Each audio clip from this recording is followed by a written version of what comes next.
ಎಲ್ಲ ಆತ್ಮೀಯ ವೀಕ್ಷಕರಿಗೆ ಪ್ರೀತಿಪೂರ್ವಕ ನಮಸ್ಕಾರಗಳು. ಇವತ್ತಿನ ಈ ಒಂದು ವಿಡಿಯೋದಲ್ಲಿ ವಕ್ರೀಭವನದ ನಿಯಮಗಳ ಕುರಿತಾಗಿ ತಿಳ್ಕೊಳ್ಳುವಂಥ ಪ್ರಯತ್ನವನ್ನು ಮಾಡೋಣ. ಹಿಂದಿನ ವಿಡಿಯೋದಲ್ಲಿ ವಕ್ರೀಭವನ ಅಂದ್ರೆ ಏನು, ಬೆಳಕು ಒಂದು ಮಾಧ್ಯಮದಿಂದ ಮತ್ತೊಂದು ಮಾಧ್ಯಮಕ್ಕೆ ಪ್ರವೇಶ ಮಾಡುವಾಗ ಲಂಬದ ಕಡೆಗೆ ಬಾಗುತ್ತದೆಯೋ ಅಥವಾ ಲಂಬದಿಂದ ದೂರ ಸರಿಯುತ್ತದೆಯೋ ಅನ್ನುವಂತಹ ಸಂಗತಿಗಳನ್ನು ನಾವು ಚರ್ಚೆ ಮಾಡಿದ್ವಿ. ಆ ಒಂದು ವಿಡಿಯೋವನ್ನು ತಾವು ನೋಡಿಲ್ಲ ಅಂತಂದ್ರೆ ಡಿಸ್ಕ್ರಿಪ್ಷನ್ ಬಾಕ್ಸ್ನಲ್ಲಿ ಆ ವಿಡಿಯೋ ಲಿಂಕನ್ನು ಹಾಕಿರ್ತೀನಿ, ಒಂದ್ಸಲ ವಿಡಿಯೋವನ್ನು ನೋಡಿಕೊಳ್ಳಿ. ಇವತ್ತು ವಕ್ರೀಭವನದ 2 ನಿಯಮಗಳು, ಅದರಲ್ಲಿಯೂ ಕೂಡ ವಕ್ರೀಭವನದ 2ನೇ ನಿಯಮ, ಅದಕ್ಕೆ ನಾವು ಸ್ನೆಲ್ನ ನಿಯಮ ಅಂತ ಹೇಳ್ತೀವಿ. ಪರೀಕ್ಷಾ ದೃಷ್ಟಿಯಿಂದ ಆ 2ನೇ ನಿಯಮ ಅಥವಾ ಸ್ನೆಲ್ನ ನಿಯಮ ಬಹಳಷ್ಟು ಇಂಪಾರ್ಟೆಂಟ್ ಆಗಿದ್ದು, ಮಕ್ಕಳಿಗೆ ಅದು ಗೊಂದಲವನ್ನು ಉಂಟು ಮಾಡುವಂತಹ ಸಂದರ್ಭಗಳು ಬಹಳ ಬರತ್ತವ. ಹೀಗಾಗಿ ಅದರ ಬಗ್ಗೆ ಇನ್ ಡಿಟೇಲ್ ಆಗಿ ತಿಳಿಸ್ಕೊಡುವಂತಹ ಪ್ರಯತ್ನವನ್ನು ನಾನು ಮಾಡ್ತೀನಿ. ಈಗ ವಕ್ರೀಭವನದ 1ನೇ ನಿಯಮವನ್ನು ಅರ್ಥ ಮಾಡ್ಕೊಳ್ಳುವಂಥ ಪ್ರಯತ್ನವನ್ನು ಮಾಡೋಣ. ಇಲ್ಲಿ ನಾವು ಒಂದು ವಿರಳ ಮಾಧ್ಯಮ ಮತ್ತು ಒಂದು ಸಾಂದ್ರ ಮಾಧ್ಯಮವನ್ನ ತೆಗೆದುಕೊಂಡಾಗ, ಮೇಲಿರುವಂತಹ ಮಾಧ್ಯಮ ವಿರಳ ಮಾಧ್ಯಮ ಅಂತ ಅನ್ಕೊಳ್ಳಿ, ಕೆಳಗಿರುವಂತಹ ಮಾಧ್ಯಮ ಸಾಂದ್ರ ಮಾಧ್ಯಮ ಅಂತ ಅನ್ಕೊಳ್ಳೋಣ. ಈ 2 ಮಾಧ್ಯಮಗಳನ್ನ ಬೇರ್ಪಡಣೆ ಮಾಡುವಂತಹ ಸಂಪರ್ಕ ಮೇಲ್ಮೈ ಇದಾಗಿದೆ. ಇದಕ್ಕೆ ನಾವು ಸಂಪರ್ಕ ಮೇಲ್ಮೈ ಅಂತ ಅನ್ನೋಣ. ಮಕ್ಕಳೇ, ಇಲ್ಲಿ ನಿಯಮಗಳನ್ನ ಕಂಠಪಾಠ ಮಾಡ್ಲಿಕ್ಕೆ ಹೋಗಬೇಡಿ. ನೀವು ಸರಿಯಾಗಿ ಅರ್ಥ ಮಾಡಿಕೊಂಡು ವಿಷಯಗಳನ್ನ ನೀವು ಡ್ರಾ ಮಾಡ್ತಾ ಪ್ರಾಕ್ಟೀಸ್ ಮಾಡಿದರೆ ನಿಯಮಗಳು ಸರಿಯಾಗಿ ನೆನಪುಳಿತಾವ.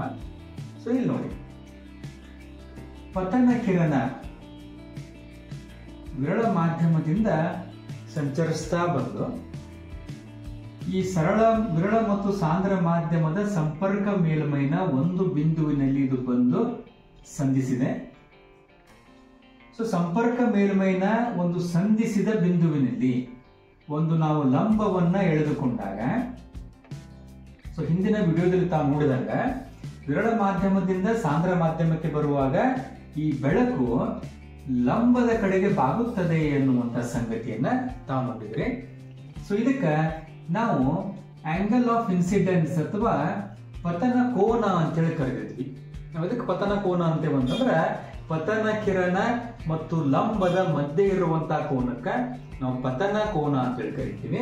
ಅದೇ ರೀತಿ ಲಂಬ ಮತ್ತು ವಕ್ರಿಮ ಕಿರಣದ ನಡುವೆ ಇರುವಂತಹ ಕೋನಕ್ಕೆ ನಾವು ವಕ್ರಿಮ ಕೋನ ಅಂತ ಕರಿತೀವಿ. ಅದಕ್ಕೆ ಆರ್ ಅನ್ನುವಂತ ಅಕ್ಷರದಿಂದ ನಾವು ಸೂಚನೆ ಮಾಡ್ತೀವಿ. 1ನೇ ನಿಯಮ ಏನ್ ಹೇಳ್ತತಿ ಅಂತಂದ್ರೆ ಪತನ ಕಿರಣ ಯಾವುದು ಅನ್ಕೊಳ್ಳೋಣ, ನಾವಿಲ್ಲಿ ಎ ಅಂತ ಅನ್ಕೊಳ್ಳೋಣ. ಎ ಪತನ ಕಿರಣ, ಬಿ ಇದಕ್ಕೆ ನಾವು ವಕ್ರಿಮ ಕಿರಣ ಅಂತ ಅನ್ನೋಣ. ಪತನ ಕಿರಣ, ವಕ್ರಿಮ ಕಿರಣ 2 ಮಾಧ್ಯಮಗಳ ಸಂಪರ್ಕ ಮೇಲ್ಮೈನಲ್ಲಿ ಪತನ ಬಿಂದು ಎಲ್ಲಿ ಸಂಧಿಸಿತಿ ಆ ಒಂದು ಸಂಧಿಸಿದ ಬಿಂದುವಿನಲ್ಲಿ ಎಳೆದ ಲಂಬ ಇವು 3 ಒಂದೇ ಸಮತಲದಲ್ಲಿ ಇರ್ತಾವ ಅಂತೇಳಿ 1ನೇ ನಿಯಮ ಹೇಳ್ತೈತಿ. ಮತ್ತೊಮ್ಮೆ ಹೇಳ್ತೇನೆ ಕೇಳಿ. ಪತನ ಕಿರಣ, ವಕ್ರಿಮ ಕಿರಣ ಈ 2 ಮಾಧ್ಯಮಗಳ ಸಂಪರ್ಕ ಮೇಲ್ಮೈನಲ್ಲಿ ಪತನ ಬಿಂದು ಎಲ್ಲಿ ಸಂಧಿಸಿದೆಯೋ ಆ ಒಂದು ಬಿಂದುವಿನಲ್ಲಿ ಎಳೆದ ಲಂಬ 3 ಒಂದೇ ಸಮತಲದಲ್ಲಿ ಇರುತ್ತದೆ. ದೇ ಆಲ್ ಲೈ ಇನ್ ಅ ಸೇಮ್ ಪ್ಲೇನ್ ಅನ್ನುವಂತಹ ನಿಯಮವನ್ನ 1ನೇ ನಿಯಮ ನಮಗೆ ತಿಳಿಸ್ಕೊಡ್ತತಿ. ಅದೇ ರೀತಿಯಾಗಿ 2ನೇ ನಿಯಮದ ಬಗ್ಗೆ ನಾವು ಚರ್ಚೆ ಮಾಡೋದು ಅಂತಂದ್ರೆ, 2ನೇ ನಿಯಮದಲ್ಲಿ ಇದಕ್ಕೆ ಸ್ನೆಲ್ನ ನಿಯಮ ಅಂತಾನೂ ಕರೀತಾರೆ. ತಾವಿಲ್ಲಿ ನೋಡಬಹುದು, ಪತನ ಕಿರಣ ಮತ್ತು ಲಂಬದ ನಡುವೆ ಇರುವಂತಹ ಕೋನಕ್ಕೆ ಈಗಾಗಲೇ ಹೇಳಿದಂಗೆ ಪತನ ಕೋನ ಅಂತ ಹೇಳಿ ಕರಿತೀವಿ. ಅದೇ ರೀತಿ ಲಂಬ ಮತ್ತು ವಕ್ರಿಮ ಕಿರಣದ ಮಧ್ಯೆ ಇರುವಂತಹ ಕೋನಕ್ಕೆ ವಕ್ರಿಮ ಕೋನ ಅಂತ ಹೇಳಿ ಕರಿತೀವಿ.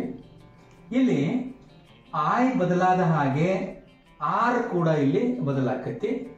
ನಾ ಇನ್ನೊಂದು ಎಕ್ಸಾಂಪಲ್ ಅನ್ನ ತೆಗೆದುಕೊಂಡಾಗ, ಇವಾಗ ಓರೆಯಾಗಿ ಪತನ ಕಿರಣ ಇಲ್ಲಿ ಬಂದು ಸಂಧಿಸಿದಾಗ ಈ ಸಂಧಿಸಿದ ಬಿಂದುವಿನಲ್ಲಿ ನಾವು ಒಂದು ಲಂಬವನ್ನು ಡ್ರಾ ಮಾಡ್ತೀನಿ. ಸೊ ಇಲ್ಲಿ ತಾವು ಅಬ್ಸರ್ವ್ ಮಾಡಬಹುದು, ಇಲ್ಲಿ I ನ ಬೆಲೆ ಹೆಚ್ಚಾಯ್ತು, ಅದೇ ರೀತಿ R ನ ಬೆಲೆಯೂ ಕೂಡ ಹೆಚ್ಚಾಯ್ತು. ಇಲ್ಲಿ ಒಂದು ಸರಳ ಲೆಕ್ಕಾಚಾರವನ್ನ, ಅಂದ್ರೆ ನಾನು ನಿಜವಾದ ಬೆಲೆಗಳನ್ನ ನಮೂದು ಮಾಡಂಗಿಲ್ಲ, ಇಲ್ಲಿ ನಿಮಗೆ ತಿಳಿಲಿ ಅಂತ ಹೇಳಿ ಅಂದಾಜು ಏನೋ ಬೆಲೆಯನ್ನ ಮಾಡ್ತೀನಿ ಅನ್ಕೊಳ್ಳೋಣ. ಇಲ್ಲಿ ಪತನ ಕೋನ 30 ಡಿಗ್ರಿ ಐತಿ ಅಂತ ಅನ್ಕೊಳ್ಳೋಣ, ವಕ್ರಿಮ ಕೋನ 20 ಡಿಗ್ರಿ ಐತಿ ಅಂತ ಅನ್ಕೊಳ್ಳೋಣ. ಎರಡನೇ ಸಂದರ್ಭದಾಗ ಪತನ ಕೋನ 50 ಡಿಗ್ರಿ ಇರಲಿ, ವಕ್ರಿಮ ಕೋನ 30 ಡಿಗ್ರಿ ಇರಲಿ ಅಂತ ಭಾವಿಸೋಣ. ಇದು ನಿಜವಾದ ಕ್ಯಾಲ್ಕುಲೇಷನ್ ತಗೊಳತ್ತಲ್ಲ, ನಾನು ನಿಮಗೆ ತಿಳಿಲಿ ಅನ್ನುವಂತ ಒಂದು ಸಂಗತಿ, ಒಂದು ಸಂದರ್ಭಕ್ಕೆ ನಾನು ಸುಮ್ಮನೆ ಅಂದಾಜು ಬೆಲೆಗಳನ್ನ ತೆಗೆದುಕೊಳ್ಳತ್ತೀನಿ. ಇಲ್ಲಿ ಸ್ನೆಲ್ ಅವ್ರು ಏನ್ ಹೇಳ್ತಾರಂತಂದ್ರೆ, ಸೈನ್ 30 ಇದರ ಬೆಲೆ ಭಾಗಿಸು ಸೈನ್ 20 ಇದರ ಬೆಲೆಗಳು ನಾವು ಕ್ಯಾಲ್ಕುಲೇಷನ್ ಮಾಡಿದಾಗ, ಎರಡನೇ ಸಂದರ್ಭದಾಗ ಸೈನ್ 50 ಭಾಗಿಸು ಸೈನ್ 30ರ ಬೆಲೆಗಳನ್ನ ತೆಗೆದುಕೊಂಡಾಗ, ಸೊ ಇವುಗಳ ಲೆಕ್ಕಾಚಾರ ಮಾಡಿದಾಗ ಹಂಗ ಅನ್ಕೊಳ್ಳೋನು, ಇವುಗಳ ಸೈನ್ 30 ಭಾಗಿಸು ಸೈನ್ 20ರ ವ್ಯಾಲ್ಯೂಸ್ ಅನ್ನ ನಾವು ಡಿವೈಡ್ ಮಾಡಿದಾಗ, ಅನುಪಾತ ತಗೊಂಡಾಗ 1.5 ನಮಗೊಂದು ಸ್ಥಿರ ಸಂಖ್ಯೆ ಸಿಕ್ತು. ಅದೇ ರೀತಿ ಸೈನ್ 50ರ ಬೆಲೆ ಮತ್ತು ಸೈನ್ 30ರ ಬೆಲೆಗಳನ್ನ ಭಾಗಿಸಿದಾಗ ಅಥವಾ ಅನುಪಾತವನ್ನು ತೆಗೆದಾಗ ಇದರ ವ್ಯಾಲ್ಯೂ ಕೂಡ ಎಷ್ಟು ಬರ್ತತಿ ಅಂತಂದ್ರೆ 1.5 ಬರ್ತತಿ. ಅಂದ್ರೆ ಸೈನ್ I ಮತ್ತು ಸೈನ್ R ಗಳ ಬೆಲೆ ಸ್ಥಿರವಾಗಿರುತ್ತದೆ ಅಂತೇಳಿ ಸ್ನೆಲ್ ಅವರು ಹೇಳ್ತಾರೆ.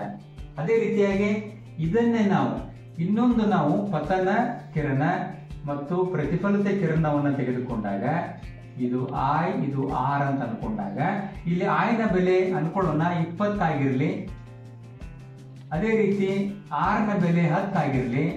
ಸೊ ಇವುಗಳ ಅನುಪಾತವನ್ನು ತೆಗೆದಾಗೂ ಕೂಡ ನಮಗೆ ಬರುವಂತಹ ಸಂಖ್ಯೆ 1.5 ಸ್ಥಿರವಾಗಿರುತ್ತದೆ.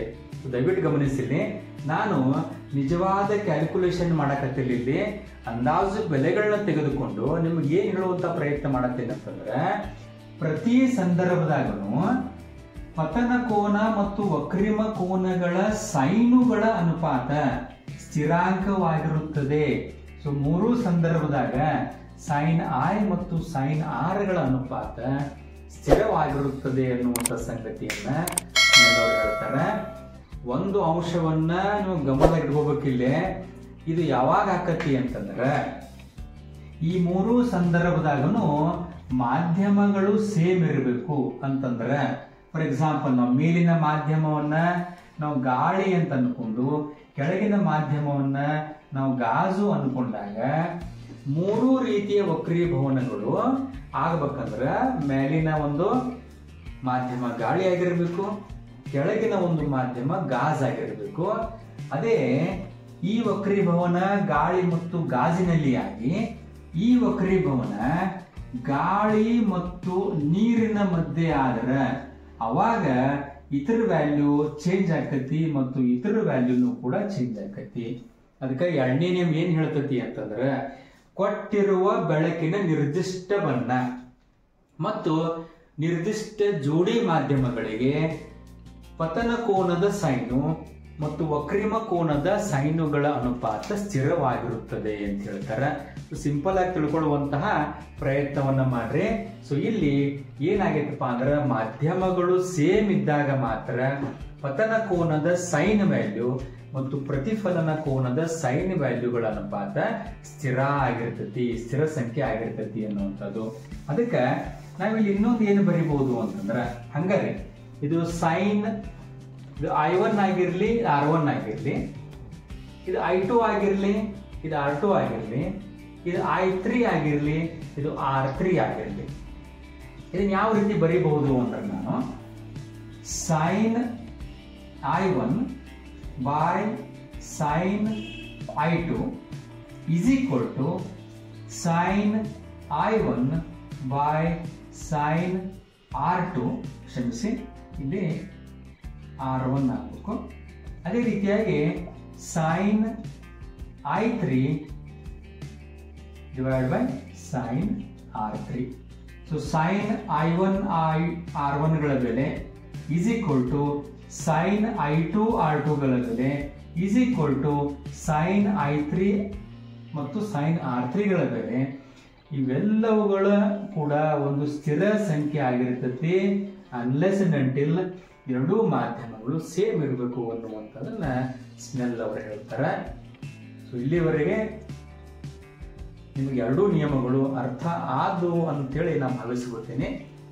ಸೊ ಮುಂದಿನ ಒಂದು ವಿಡಿಯೋದಲ್ಲಿ ವಕ್ರೀಭವನ ಸೂಚ್ಯಾಂಕ ಅನ್ನುವಂತಹ ಒಂದು ಪರಿಕಲ್ಪನೆ ಮೇಲೆ ವಿಡಿಯೋ ಮಾಡುವಂತಹ ಒಂದು ಪ್ರಯತ್ನವನ್ನು ಮಾಡ್ತೀನಿ. ಐ ಹೋಪ್ ನಿಮಗೆ ಇದು ಅಂಡರ್ಸ್ಟ್ಯಾಂಡ್ ಆಯಿತು ಅಂತ ತಿಳ್ಕೊತೀನಿ. ಸೊ ವಿಡಿಯೋವನ್ನು ವೀಕ್ಷಣೆ ಮಾಡಿದ್ದಕ್ಕಾಗಿ ಎಲ್ಲರಿಗೂ ಧನ್ಯವಾದಗಳು.